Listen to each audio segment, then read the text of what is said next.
Muling nagpaalala ang Department of Health sa banta ng leptospirosis na isa sa mga sakit na posibleng makuha sa baha.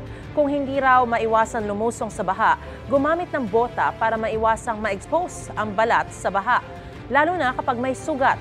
Matapos lumusong, hugasan agad ang bahagi ng katawang inilusong sa baha gamit ang tubig at sabon.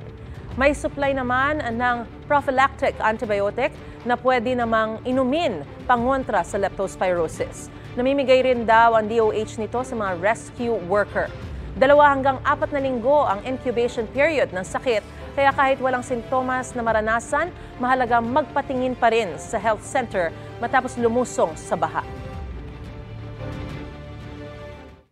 Yung leptospirosis, sa simula po iisipin natin wala tayong nararamdaman, pero kahit wala tayong sugat, pwedeng dumaan sa ating mata, pwede sa ating bibig, pwede sa ating ilong, pumasok yung mikrobyo, yung leptospira, na nanggagaling mula sa ihi ng daga. Para na ho tayong lumangoy sa inidoro kapag tayo po ay lumangoy sa baha. Huwag po nating gawin yon.